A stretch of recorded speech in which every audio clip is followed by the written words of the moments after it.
In this video, I'm going to show you how to remove a Microsoft account from Windows 11. And if this video helps you, please consider giving it a like and also subscribe to my channel because that really helps me out. So it's easy to remove a Microsoft account from your Windows 11 PC or laptop. And the first thing we need to do is simply open up the settings. To do that, go to the bottom, right-click the Windows Start button, and then just go up to Settings. Once the settings open in the left menu here, select Accounts. Then under Accounts, scroll down and under Account Settings, select Your Info. From there, you'll see Account Settings and Microsoft Account. So currently I am signed into my computer using a Microsoft account.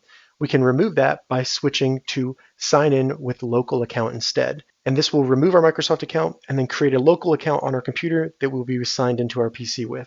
So go ahead and select sign in with local account instead. You can read through this information here, but basically it just means that some of our settings won't be personalized based on our Microsoft account. So go ahead and select next, enter the PIN for your computer. Then we just need to come up with our new username, enter our password, and then give our password a hint. Then select next. Now we've created our local account. All we need to do to remove our Microsoft account is simply select sign out and finish. This will sign you out of your Microsoft account and you'll need to log into the new local account. So select log out and finish. So now I've logged back in with my local account. As you can see, it keeps all the data that you had on your computer, so you won't lose anything by doing this. And if I go back into the Windows settings and then navigate to the Your Info section, you can see that I'm now logged into that user. And if I want to re-add my Microsoft account, all I need to do under local account is select sign in with a Microsoft account instead.